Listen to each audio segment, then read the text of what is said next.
Bom dia a todos. Estando no horário previsto na pauta, eu declaro aberta a sessão da Segunda Câmara Julgadora do Conselho Administrativo e Tributário do Estado de Goiás, a sessão do dia 29 de julho de 2024.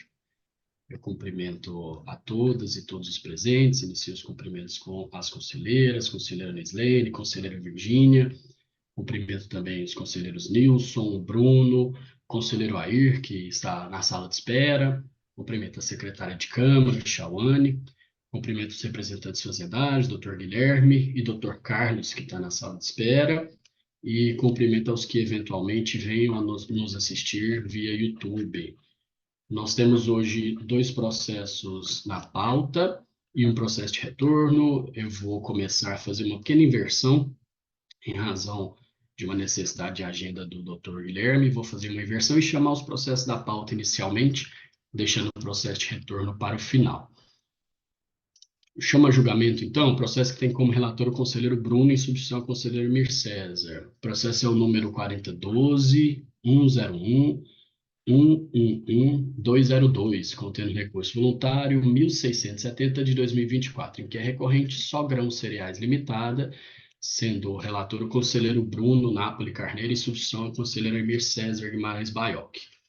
O representante de passivo não está presente, o representante fazendário, Dr. Guilherme, está conosco. Sendo em condições, por gentileza, conselheiro Bruno, o relatório. Bom dia, muito obrigado, coordenador Dr. André, conselheira Nislene, conselheira Virgínia, conselheiro Nilson, conselheiro Air, a todos que nos acompanham aí, secretária Chauane, muito bom dia. Eu gostaria de iniciar a leitura do relatório dos autos.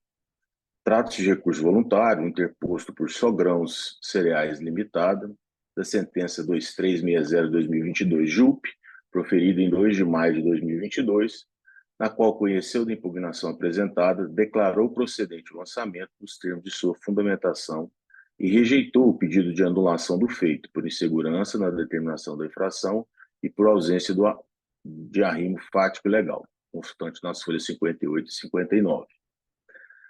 Trata-se de exigência do imposto acrescido das cominações legais, originada na detecção de omissão do pagamento de ICMS no período de 1º de janeiro de 2020 a 31 de dezembro de 2020, em razão da escrituração indevida de valores a título de dedução do imposto referente a pagamento antecipado do ICMS para atacadistas nas operações interestaduais com milho e sorgo, onde declarou em sua escrituração fiscal digital, FFD, o montante de R$ 1.129.589,57, a título de dedução do ICMS, enquanto recolheu aos cofres do Estado o ICMS a título de pagamento antecipado do imposto, no mesmo período, o valor de R$ 695.152,41, conforme a auditoria básica do ICMS, demonstrativos e documentos e anexos.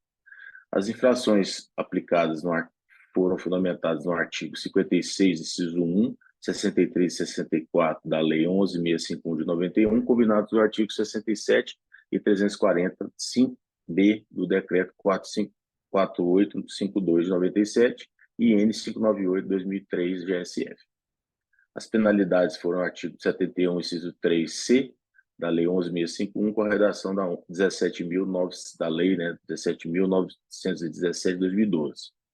O sujeito passivo compareceu ao feito tempestivamente, pedindo a anulação do feito por insegurança na determinação da infração, alegando ser comerciante atacadista de compra e venda de cereais, principalmente milho, sorgo e leguminosas em geral, e compra esses produtos, produtores rurais, e vende para empresas industriais, sediadas em território goiano como outros estados. Afirmou ainda que teria vendido os produtos a estabelecimentos industriais, repassando a responsabilidade da apuração e pagamento do imposto devido, que a nota fiscal emitida pela compradora Goiás Agrícola Comercial teria a operação sido isenta e a mercadoria destinada à fabricação de alimentos.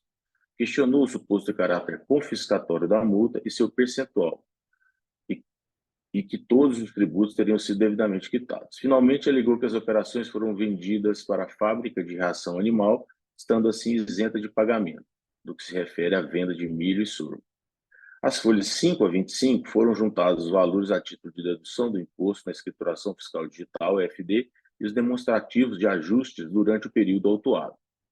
As folhas 66 a 69, a recorrente Sogrão Cereais Limitada alega em seu recurso preliminarmente pelo reconhecimento da nulidade por cerceamento do direito de defesa, uma vez que, conforme se pode verificar na nota fiscal emitida pela compradora Goiás Agrícola Comercial, o CST utilizado foi o 040, nacional isento, pois tem como atividade na sua empresa atividade econômica 106.6000, fabricação de alimento para os animais.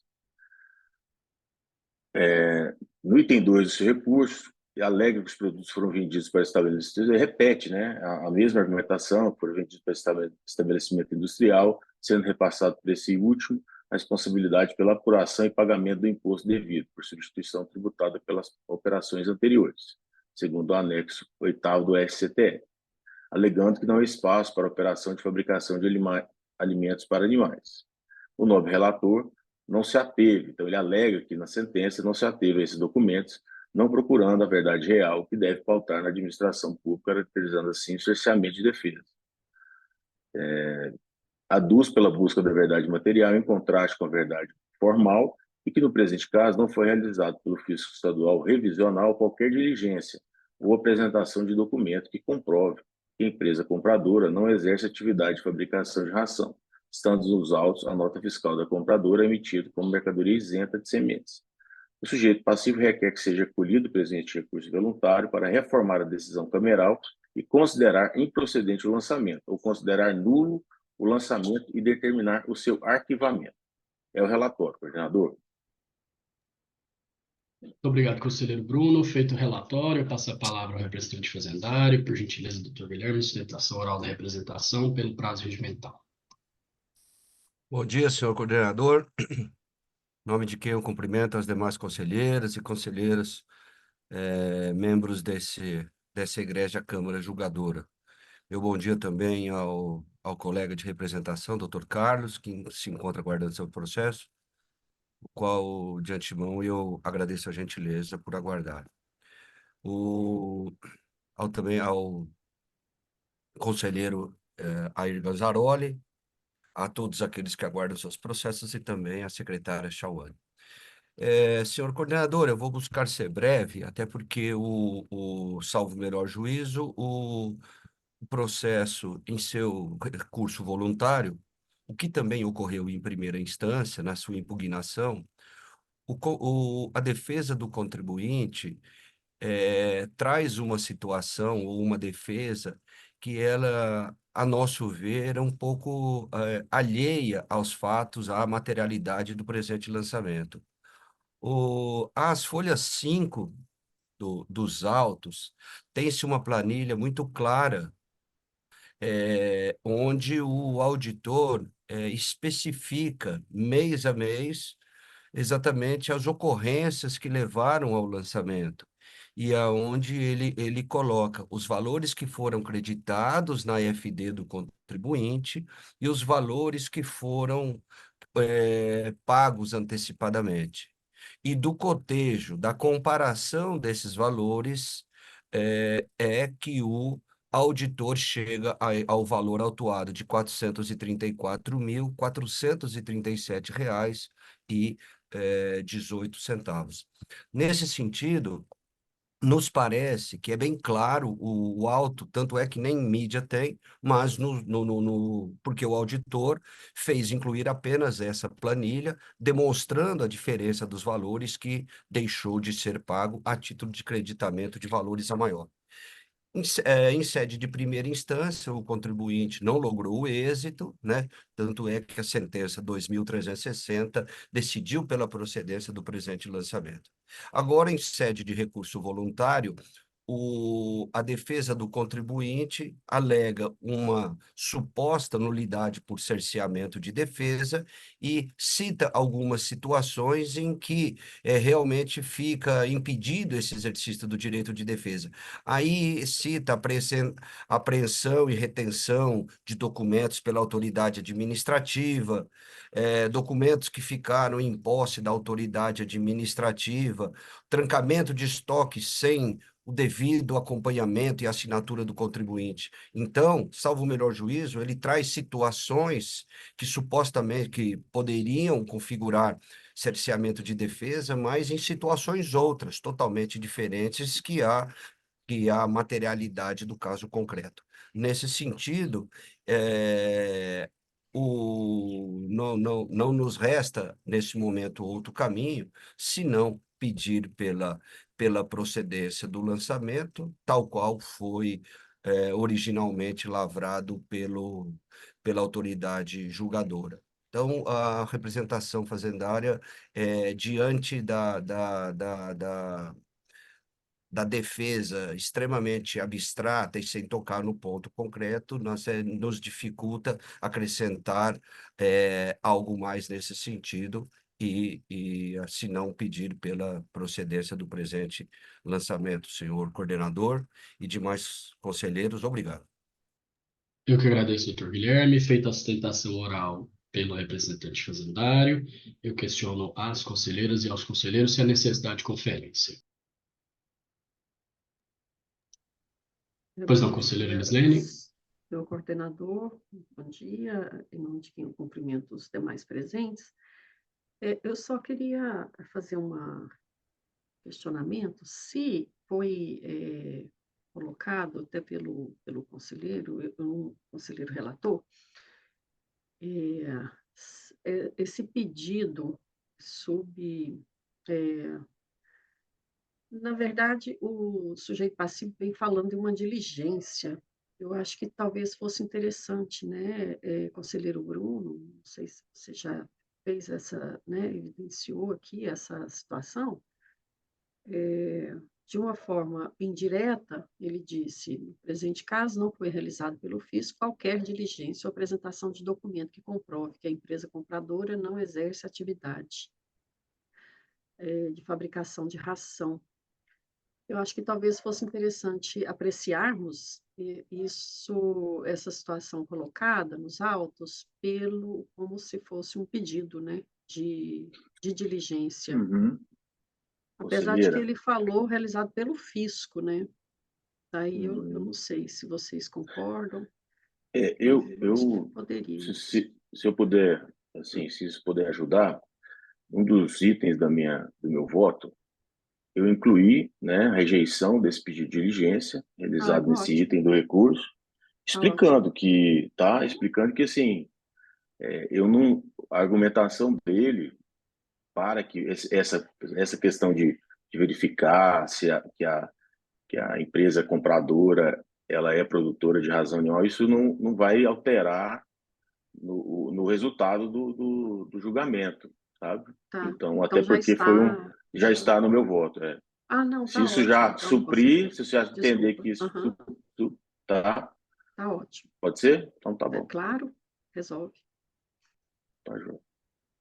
Suprida a dúvida, passada a conferência, eu volto a palavra ao conselheiro relator para o seu voto. Por gentileza, conselheiro Bruno.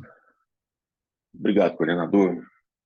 Agradeço também o pronunciamento do representante fazendário, na qual foi bem pontual na sua sustentação e que vai de confronto no que eu expus aqui nos meus autos no meu voto e vou lê-lo, tá? Os autos tratam-se de omissão de pagamento de ICMS no período de 1º de janeiro de 2020 a 31 de dezembro de 2020, em razão da escrituração indevida de valores a título de dedução do imposto referente ao pagamento antecipado de ICMS para atacadistas nas operações interestaduais como milho e sorgo, onde declarou em sua EFD o montante de R$ 1.129.589,57 a título de dedução do ICMS, enquanto recolheu aos cofres do Estado o ICMS a título de pagamento antecipado do imposto no mesmo período, o valor de R$ 695.152,41, conforme a auditoria básica do ICMS, demonstrativos e documentos em anexo. Em consequência, o presente auto de infração apurou a diferença do imposto na importância de R$ 434.437,16, juntamente com a penalidade e acréscimos legais. Primeiramente, importante destacar que a alegação de não apreciação da prova apresentada nos autos em relação à nota fiscal emitida pela compradora Goiás Agrícola Comercial não condiz com a realidade dos fatos, uma vez que em nenhum momento foi juntada ou apresentada nos autos do presente parte. Destaque-se que a defesa, durante todo o trâmite processual, não apresentou nenhum documento que fosse comprovado o equívoco da auditoria básica do CMS realizada pelo agente fiscalizador. Quanto à preliminar arguida pela autuada, referente ao cerceamento do direito de defesa, eu a rejeito, tendo em vista que a fiscalização identificou com segurança o infrator e a infração, executou sua tarefa funcional com observância dos ensinamentos fiscais, de forma que resultou de um levantamento muito simples, no qual, conforme o representante fazendário alegou em sustentação oral, que o demonstrativo de folha 5 descreve com clareza os valores do ajuste a título de dedução do imposto ao pagamento antecipado do ICMS, em que ficou demonstrado que o sujeito passivo não havia valor a maior a ser aproveitado. A sentença singular fundamenta, de forma objetiva, que a argumentação na qual a compradora Goiás Agrícola Comercial teria atividade de fabricação de alimentos para animais e, consequentemente, operação isenta, e que isso não tem nenhuma influência no litígio, não ocasionando segurança na impugnação apresentada ou na determinação da infração do lançamento. Tal argumentação da recorrente não afasta a obrigatoriedade do pagamento da exação estabelecida, uma vez que, caso haja créditos a serem deduzidos, tais valores serão direito da empresa substituta tributária e não da produtora de grão. Diante disso, a autuada não trouxe documentos para contrapor o levantamento fiscal e nenhum direito, tanto da ampla defesa quanto do contraditório, foi cerceado no trâmite do devido processo legal. A atuação fiscal realizada foi amparada pelas normas do 142 do CTN, de acordo com todos os requisitos definidos nas orientações fiscais. Não há, portanto, ocorrência do cerceamento ao direito de defesa, comprovação que me convence a rejeitá-la e manter o processo incólume de qualquer quesito de nulidade. Rejeito também o pedido de diligência realizado no item 3 do recurso voluntário, uma vez que todos os documentos e informações necessárias para o deslinde do caso se encontram presentes, não havendo necessidade de deferimento desse pedido de diligência. Por tudo exposto, voto por conhecido o recurso, rejeitar a nulidade de cerceamento de defesa arguída pelo sujeito passivo e, no mérito, negar provimento ao recurso voluntário, mantendo o lançamento do tributo estabelecido na sentença. Então, coordenador, esse é o voto proferido. Muito obrigado, conselheiro Bruno. Só para sistematizar, então, foi apreciada a diligência e afastado o pedido. Também foi apreciada a preliminar de cerceamento ao direito de defesa e também afastado. E quanto ao mérito, foi julgada a procedência total e manutenção da sentença. Foram esses os itens julgados. Isso Muito mesmo. obrigado. Passo a colher os demais votos. Conselheira Lislene, o seu voto, por gentileza. Pois não, senhor coordenador, eu estou de acordo com a posição do conselheiro Bruno na íntegra, e só fazendo uma menção, pela rejeição, né, do pedido de diligência, pelo afastamento também do pedido de nulidade, por cerceamento ao direito de defesa, realmente não há razão para que essa nulidade seja acolhida, né? A gente percebe aqui que a acusação foi um levantamento que detectou declarações nas EFDs, valores de ICMS, a deduzir em valores superiores aos recolhidos a título de pagamento antecipado, né, nas remessas para atacadistas em operações interestaduais com milho e sorgo. A gente percebe aqui que a alegação do sujeito passivo, desde a primeira instância, ela vem argumentando único e exclusivamente em relação à compradora Goiás Agrícola Comercial, que teria atividade de fabricação de alimentos e que, na saída dos seus produtos, esses produtos estariam isentos, né? Seria abarcado aí pela desoneração do imposto, pela isenção. Quer dizer, uma coisa não se relaciona à outra. Uma coisa é uma operação anterior. Então, essa operação anterior, ela é tributada, né? Tanto que ele tributa, só que ele tributou no valor correto, só que no momento de se creditar, ele creditou num valor muito superior. Então, esse argumento não serviria de maneira alguma, né, para ilidir a acusação, conforme bem já, inclusive, já mencionou aí o nobre relator. Então,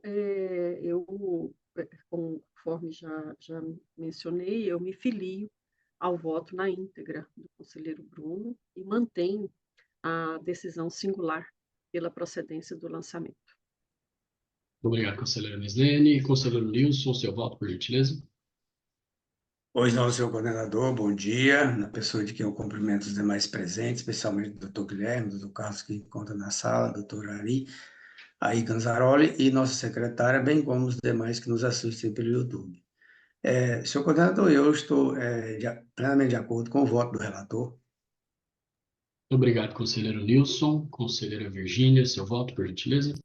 Agradeço a palavra, coordenador. Cumprimento, desejando um bom dia também a todos que participam dessa sessão e a todos que acompanham a sessão pelo YouTube. Eu também estou de acordo com o voto do relator, eu acompanho.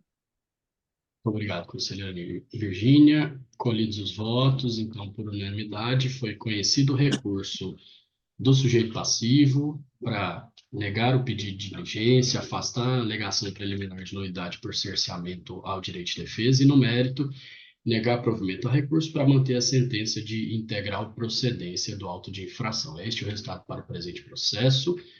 Conselheiro Bruno,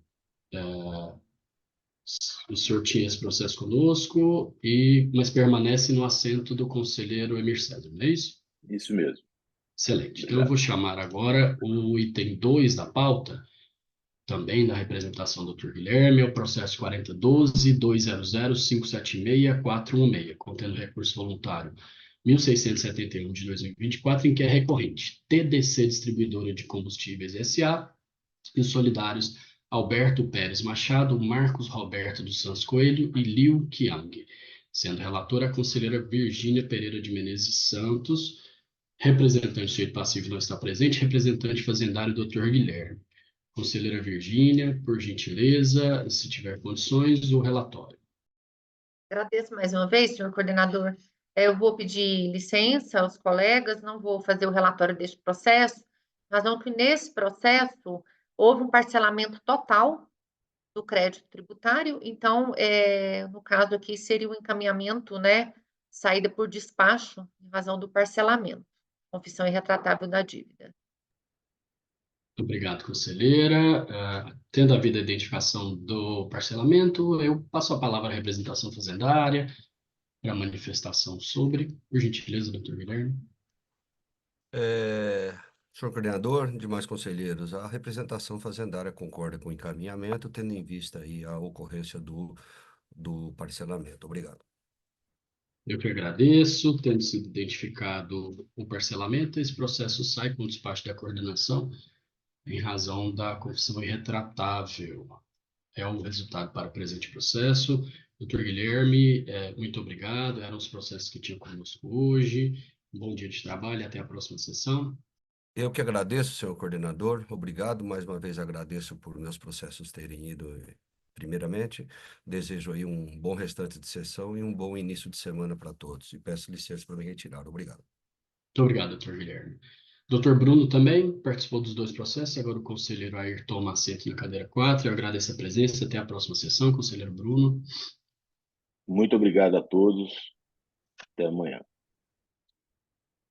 Recomposição de mesa, o conselheiro Air toma assento na cadeira 4. O doutor Carlos Augusto passa a fazer a representação fazendária e eu chamo a julgamento. O último processo é o processo de retorno, processo de número... Só um segundo, que eu tive um probleminha aqui na minha ficha de votação e perdi o número do processo, mas eu vou abri-la num outro arquivo aqui. É o processo número 4011-902-322-203, que contém o recurso voluntário 1494 de 2024, em que é recorrente Muito Mais Supermercado Limitado, solidários Alessandre Pereira de Souza, Ângela Bilig Dalla Vecchia Souza, Maria da Conceição Pereira dos Santos e Souza e Veldes Saraiva Martins. Sendo relator o conselheiro Air de Vasconcelos Ganzaroli, em substituição ao conselheiro Emir César. O representante do direito passivo não está presente. Representante fazendário, Dr. Carlos Augusto. Estando em condições, conselheiro Air, por gentileza, o relatório. Muito bom dia, senhor coordenador.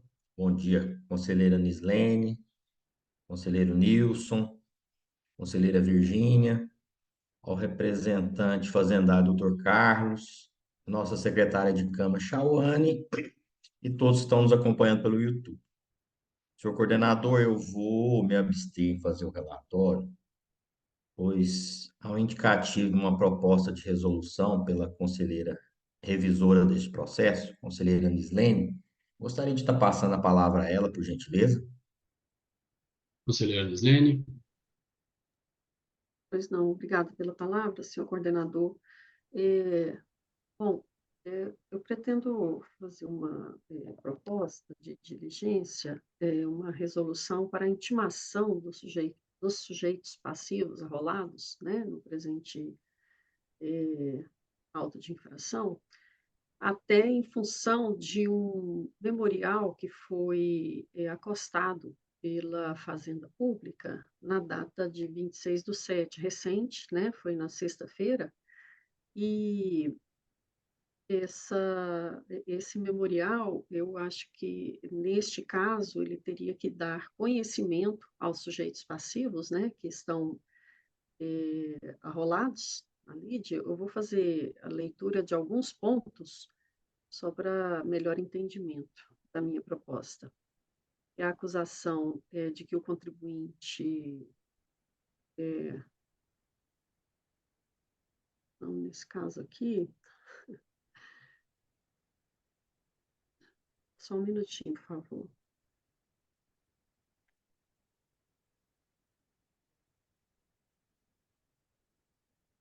Eu peguei o processo.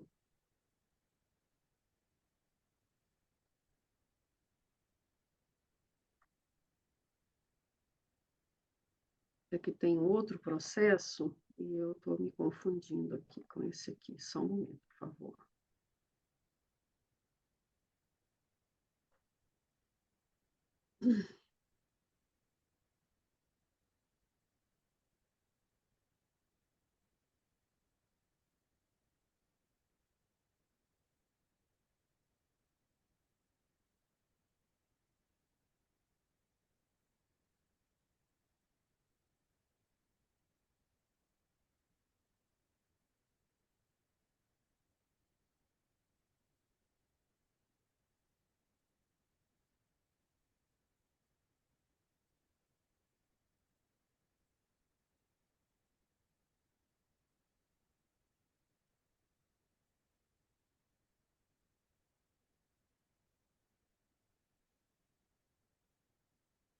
Neste caso, do presente processo, houve uma acusação de que teria o contribuinte deixar de emitir o documento relativo à venda de mercadoria efetivamente realizada e não registrada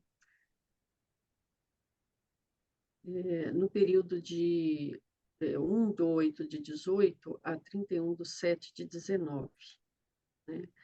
E que foi constatado, na ocasião, em operação conjunta da Secretaria do Estado e da Polícia Civil, que teria realizado o estabelecimento em cumprimento de mandado de busca e apreensão, em que foram apreendidos documentos que estão anexos ao processo. E que isso é uma informação na descrição do fato, na seara criminal, os fatos narrados traduzem o desígnio livre e consciente de suprimir o tributo. Então, a acusação foi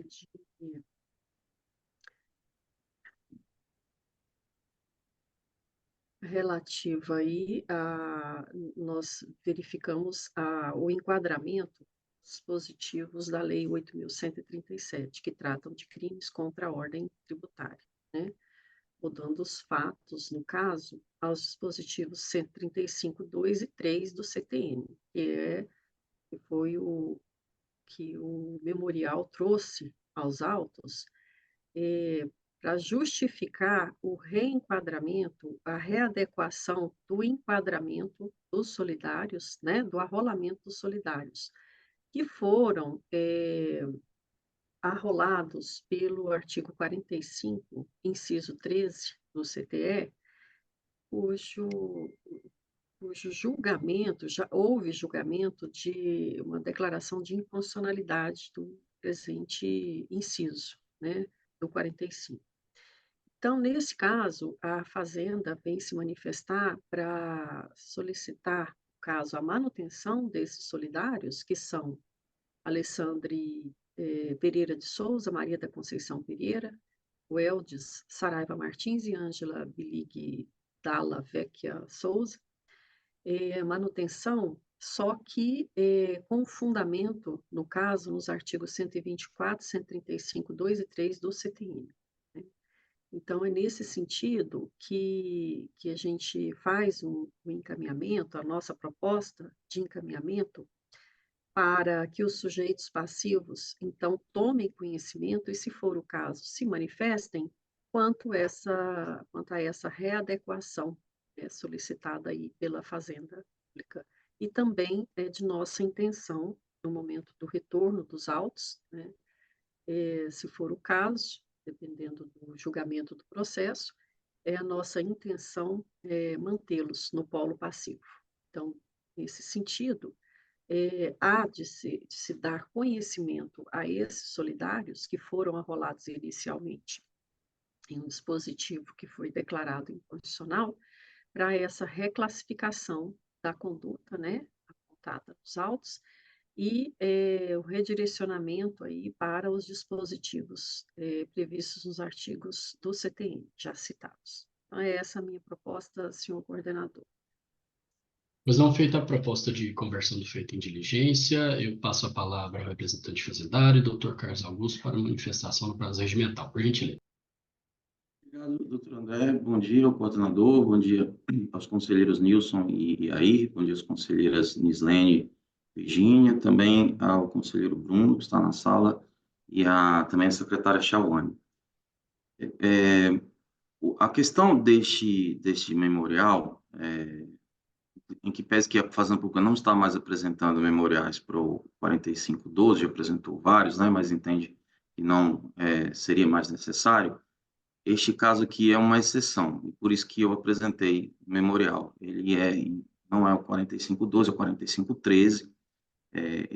O 4513 ele era sobre responsabilidade de terceiros. Então, a única manifestação que houve da Procuradoria-Geral foi, inclusive, em retorno de uma resolução encaminhada pelo conselheiro André em outro processo. Eram 2 retornos aqui, a Procuradoria se manifesta sobre o 13, e ela colocou a possibilidade de uma alteração de fundamentação legal, além do 120, do 124.1 também deixou em aberto em relação aos 135 e 137 do CTN, que são responsabilidades pessoais. Como este caso é uma fraude estruturada, né, eu já tinha apresentado em um processo anterior também, da mesma empresa, na mesma Câmara. E por que fazer o memorial? Primeiro, para explicar o nosso entendimento em relação ao 13, que nunca tinha sido colocado em documentação, porque os processos com inciso 13 são mais raros, né? O 4512 são muito comuns, mas o 13 não. Então, primeiro entendemos colocar aqui nosso entendimento sobre a teoria, teoricamente, sobre por que entendemos que deve haver fundamentação legal, nossa posição em relação à inconstitucionalidade do Supremo Tribunal Federal, mas principalmente em relação a definir, nesse caso aqui, para qual inciso e qual artigo iriam os corresponsáveis, porque temos aqui a Ângela Billing Data Vecchia, que ela, no caso, o Alessandro Pereira e Maria da Conceição, eles funcionam nesse processo aqui, eles têm uma procuração para agir, procuração da interposta pessoa, que seria o Weldes Saraiva Martins. Então, para classificar aqui qual seria a responsabilidade de cada um, entendemos que é importante o memorial e entendemos aqui que os mandatários, o inciso 3512, no caso, eles entrariam como inciso 2, como mandatário, né? E a interposta pessoa entraria no inciso 3 como representante da pessoa jurídica. Optamos pelo 135 ao invés do 137, porque o 135, em que pese que é uma responsabilidade pessoal, ou seja, deveria tirar a empresa e só cobrar dos solidários. O STJ ele tem 3 entendimentos em relação ao 135. Ele tem entendimento que é solidário, que é responsável e que é subsidiário. Mas eu estou verificando, estou acreditando que o andamento vai ser que o 135 acabe seja pacificado como solidariedade, diferente do 137, que efetivamente é responsabilidade pessoal mesmo, né? Então, optamos por não colocar o 137 e colocar o 135 e os seus respectivos incisos, e por isso, por todos esses motivos aqui, é que achamos por bem colocar como exceção, né, esse memorial da Fazenda Pública. Em virtude desses esclarecimentos aqui, que entendo importante, concordamos, sim, com o encaminhamento da conselheira Nislene. Obrigado. Eu que agradeço, Dr. Carlos Augusto, feita a manifestação da representação fazendária, eu volto a palavra aos conselheiros e às conselheiras, questionando se há necessidade de conferência. Não havendo a necessidade de conferência, a conselheira Nislene antecipou a intenção e já fez a proposta de resolução. Eu passo a palavra ao conselheiro Air, relator, para que profira seu voto, por gentileza. Muito obrigado. De acordo com a proposta de resolução? Excelente, muito obrigado, conselheiro Air. Conselheira Nislene, o seu voto já foi expresso, a resolução já foi proposta. Se for aprovada, pode ser considerada lida. Perfeitamente, senhor coordenador. Muito obrigado. Conselheiro Nilson, seu voto? Pois não, senhor coordenador, de acordo. Muito obrigado. Conselheira Nislene, Virgínia, seu voto? De acordo também. Muito obrigado. Então, por unanimidade de votos, o feito foi convertido em diligência com proposta de resolução pela conselheira Nislene. Proposta lida e aprovada na presente sessão, com a concordância da representação fazendária. Dr. Carlos Augusto, era o único processo que tive conosco, eu agradeço a presença, um bom dia de trabalho, até a próxima sessão. Muito obrigado, bom dia a todos, bom trabalho a todos. Muito obrigado. Antes de encerrar a sessão, vamos à aprovação de acordo. Nós temos um acórdão para aprovar, é o acórdão do processo, a relatora é a conselheira Ana Carolina. O processo é Caramuru Alimentos S.A., solidários Alberto Borges de Souza e César Borges de Souza. O acórdão vai levar o número de 737/2024. A conselheira Ana Carolina deixou a informação de que o acórdão está em condições de aprovação, motivo porque eu aprovo neste momento. Encerrados os trabalhos, eu agradeço a presença de todos, declarando encerrada a presente sessão e convocando para a sessão de amanhã, dia 30 de julho de 2024. Excepcionalmente, nós vamos ter sessão da Câmara Julgadora na terça-feira, não será do Conselho Superior. Então, bom dia de trabalho e até a sessão de amanhã.